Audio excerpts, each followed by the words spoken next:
Hello guys, welcome back to hub of knowledge Mac future making training centre and consultancy services. तो यदि आप अच्छी job ना मिलने के कारण या सर्विस में अच्छा इंक्रीमेंट ना मिलने के कारण करियर में पिछड़ रहे हैं, या फिर दोस्तों आप डिग्री डिप्लोमा करने के बाद किसी कारण बस जॉब नहीं कर पाए हैं, तो आप हमारा training centre hub of knowledge Mac join करें। हमारे यहाँ से इंडस्ट्रियल डॉक्यूमेंटेशन का कोर्स करने के बाद आप अपने करियर में ग्रोथ कर सकते हैं और अपने करियर को रीस्टार्ट कर सकते हैं। हमारे यहाँ से ट्रेनिंग लेने के बाद कैंडिडेट का आईक्यू लेवल इंक्रीज हो जाता है और कॉन्फिडेंस बिल्डअप हो जाता है, क्योंकि सभी ट्रेनिंग प्रैक्टिकल व थ्योरेटिकल पढ़ाई जाती हैं और साथ में इंटरव्यू की प्रिपरेशन भी करवाई जाती है। The main objective of Hub of Knowledge Mac Training Center providing training, placement and development of career. I have recently completed my training from Hub of Knowledge Mac. Friends, if I talk about my training experience, it was really very nice with Mr. S.K. Sharma. He is a very nice person. He is the best teacher in the field of industrial training and documentation. Friends, if you want to learn from zero to hero, then this is the best place for take off your career at peak. This is Jairam from Bangalore. I have successfully completed online course from Mr. Sanjay Sharma. After completing online course, drastic improvement in my career. Thank you above knowledge Mac team. Myself Sunil from Bangalore. I have completed the course of ISO 9001-2015 through the Hub of Knowledge. I am Subhasis. I am from Madhya Pradesh. I have done online training course. It's very useful. Hi, my name is Ashutosh Rai from Faridabad. I have completed my online training course. It's really a future maker training center. My name is Swapnil from Pune. I have completed my online training course. No doubt, this is a future making training center. Hi, my name is Manish from Bahadurgarh. दोस्तों, इस lecture में हम cover करेंगे quality management system procedure for incoming material control and storage. ये procedure IATF clause number 8.6.4 के according बनाया गया है, जिसका नाम है verification and acceptance of conformity of externally provided product and services. जो भी मटेरियल आप बाहर से बॉट आउट करते हो, उस मटेरियल को कैसे हैंडल करना है और स्टोरेज कैसे करना है। और ये क्लॉज लिंक करता है ISO क्लॉज नंबर 8.5.4, जिसमें बताया गया है कि आप मटेरियल को प्रिजर्व कैसे करोगे, प्रिजर्वेशन ऑफ मटेरियल को हैंडलिंग कैसे करना है। ओके, आपको FIFO अप्लाई करना है प्रिजर्वेशन के लिए, और क्या क्या इंस्ट्रक्शंस का आपको फॉलो करना है। ये प्रोसीजर में सभी इंस्ट्रक्शंस दे रखी हैं।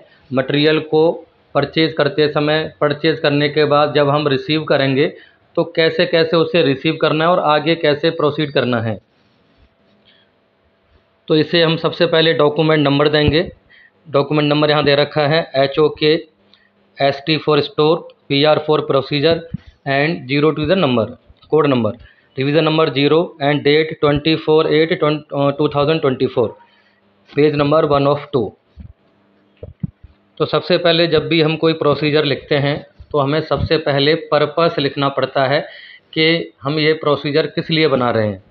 तो यहाँ लिखा हुआ है, this procedure define the method for handling storage and preservation of incoming product to preventive damage और डेटोरेशन।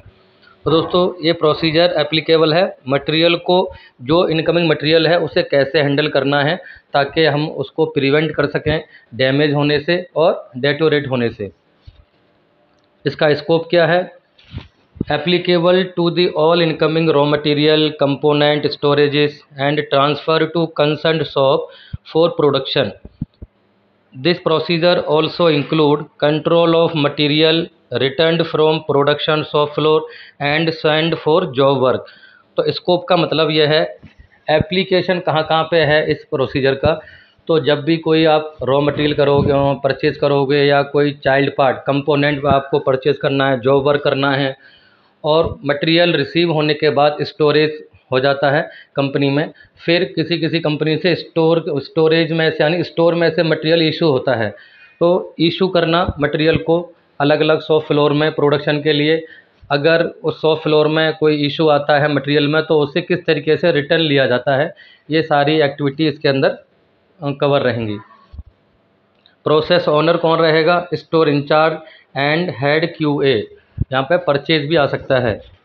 ये डॉक्यूमेंट मेंटेन करने पड़ेंगे स्टोर वाले को, जैसे material requisition slip, material transfer slip, stock register, daily stock report, rejection return note, delivery challan, good receipt note जिसे कहते हैं GRN, receipt material detail, issue material detail, production rejection detail, inventory record, inward register, outward register, purchase order, material under inspection tag, and ये है आपका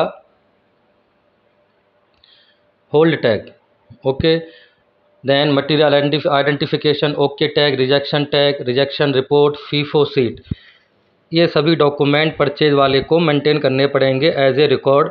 retention period है इनका 1 year maximum. Okay, special protection इनका अगर है तो यस करेंगे, नहीं है तो no. Okay, disposal of authority किसको है? स्टोरेज इंचार्ज को और QA हेड को। अगर हम यहाँ पे परचेज का डालते तो परचेज का आ सकता है, आप कमर्शियल हेड का डालते तो कमर्शियल हेड की रिस्पॉन्सिबिलिटी आती। अब स्टार्ट करेंगे प्रोसीजर। तो प्रोसीजर में हम सबसे पहले एक्टिविटीज़ को सीरियल नंबर देंगे। देन इनपुट एक्टिविटी, किसी भी एक्टिविटी को करने के लिए जो हम सीक्वेंस फॉलो करेंगे और उनका जो सपोर्टेड हेल्प लेंगे जिस डॉक्यूमेंट के थ्रू, उसे बोलते हैं input activity. Finally as per this activity output क्या निकलेगा, रिस्पॉन्सिबिलिटी किसकी रहेगी उसे हैंडल करने की। चेक पॉइंट, ये जो आपके एक्टिविटीज़ हैं इनको थोड़ा सा एलेबोरेट किया गया है। ओके, एंड रेफरेंस डॉक्यूमेंट और यू कैन से फॉर्मेट, ये जो आउटपुट निकला है उस आउटपुट के बिहाफ पे, ये जो आउटपुट के बिहाफ पे कौन से डॉक्यूमेंट हमें मेंटेन करने हैं एज ए रिकॉर्ड। तो फर्स्ट स्टेप है material requisition, material requirement generation as per stock inventory level and action for its procurement. तो आपको किस मटेरियल की रिक्वायरमेंट है उसके अकॉर्डिंग एक्शन लेना है उसे खरीदने के लिए, परचेज करने के लिए। तो आउटपुट क्या रहेगा, कैसे उस मटेरियल को आप जो है उसके ऊपर एक्शन लोगे, आपको कौन सा मटेरियल कहाँ से खरीदना है, यानी delivery schedule to supplier by mail, mail के थ्रू आप उसको इंफॉर्मेशन दोगे। Next step, receive supplier document at gate and entry detail in gate inward register. आपका मटेरियल परचेज हो चुका है और आपकी कंपनी में रिसीव होने के लिए वो आ गया है इनकमिंग स्टेज पे, वहाँ आपको गेट पे सभी डॉक्यूमेंट को कलेक्ट कर लेना है सिक्योरिटी गार्ड के थ्रू। ओके, और वो आपका इनवर्ड रजिस्टर में रिकॉर्ड करेगा कि जो भी मटेरियल आपका आया है उसकी डिटेल को। Then material physically counting as per invoice, चालान, PO and update receipt material detail. तो मटेरियल को फिजिकली काउंट किया जाता है जैसे आप लोगों को सबको पता है। देन उसके बाद हमें देखना है क्या डिसीजन लेना है, discrepancy for short and excess supply और डैमेज पैकेजिंग और wrong material according to paper. जो भी मटेरियल आपको, जो पेपर आपको रिसीव हुआ है, चालान, इनवॉइस या PO वटेवर, उसके अकॉर्डिंग जो डिटेल उसके अंदर है उस डिटेल के अकॉर्डिंग आपको मटेरियल फाउंड हुआ है या नहीं हुआ। ओके, अगर नहीं हुआ है तो क्या करना है आपको, और हुआ है तो क्या करना है। अगर यस है, inform to supplier through purchase. अगर मटेरियल में कोई डिस्क्रिपेंसी है, कोई शॉर्ट मटेरियल है या एक्सेस आ गया है या कुछ अदर इश्यूज़ है उसमें पैकिंग से रिलेटेड, तो आप सप्लायर और परचेज के थ्रू सप्लायर को इन्फॉर्म करोगे। अगर कोई डैमेज वगैरह नहीं है, मटेरियल ओके है, देन हम यहाँ पे नो लिखा हुआ है, it means there is no any discrepancy in material. तो move material to designated storage area with identify material with suitable identification tag and make GRN। तो आप उसको GRN बनाने के बाद, टैग लगाने के बाद आगे फॉरवर्ड कर दोगे। Entry on stock report register and offer to QA for inspection through GRN। Material को स्टॉक रजिस्टर में मेंटेन करने के बाद यानी रिकॉर्ड चढ़ाने के बाद उस मटेरियल को क्वालिटी एश्योरेंस टीम को हैंडओवर दिया जाता है उसकी क्वालिटी चेक करने के लिए। Inspection of material as per procedure for incoming inspection. तो क्वालिटी पर्सन जो इनकमिंग मटेरियल का जो SOP बना रखा है, जो चेक शीट है, उसके अकॉर्डिंग उसको जो है वेरीफाई करेगा, उसकी कन्फर्मिटी चेक करेगा। अगर मटेरियल ओके है देन आगे प्रोसीड करना है, अगर नहीं है तो हम क्या करेंगे, हमें यहाँ पे जाना है direct submit rejection report to store. तो क्वालिटी वाला क्या करेगा, मटेरियल अगर रिजेक्ट है तो उसकी रिपोर्ट बना के एक ओरिजिनल कॉपी अपने पास रखेगा और फ़ोटो कॉपी स्टोर को फॉरवर्ड कर देगा, ताकि स्टोर वाले को पता लगे इस प्रॉब्लम में, इस पार्ट में क्या प्रॉब्लम है। ओके, अगर मटेरियल में कोई प्रॉब्लम नहीं है, ओके है, यानी yes move the material in the designated located with suitable identification tag with QA signature on tag and report. तो जो भी मटेरियल की रिपोर्ट रिसीव हुई है क्वालिटी पर्सन से, उसके अकॉर्डिंग स्टोर वाला मटेरियल में ओके का टैग लगवा के लेगा क्वालिटी वाले से एंड उसे अपने स्टोर में डेजिग्नेटेड प्लेस पे लोकेट कर देगा। अपडेट डेली स्टॉक रिपोर्ट, और अपने फाइनल जो डेली स्टॉक का रिकॉर्ड है उसमें उसे चढ़ा देगा।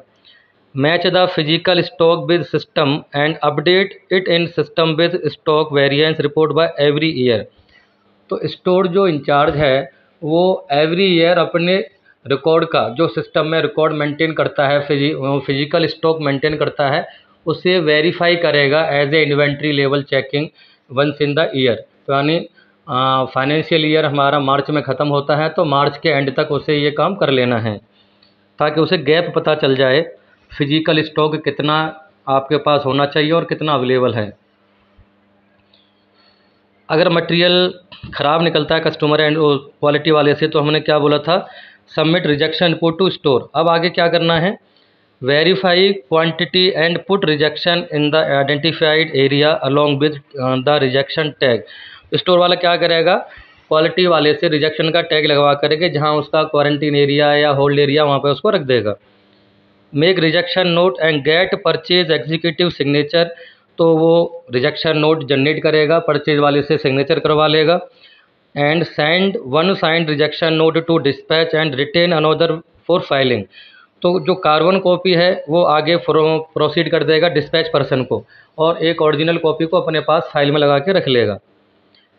Then issue rejected material according to requisition slip with rejection return note and QA report and maintain the record. उस मटेरियल को इशू करके हैंड ओवर कर देगा डिस्पैच वाले को। Material hand over to dispatch and update daily stock register, और वो अपने वहाँ पे अपने डिस्पैच वाले को हैंड ओवर करने के बाद अपने स्टॉक को अपडेट कर देगा। Send material back to supplier with document.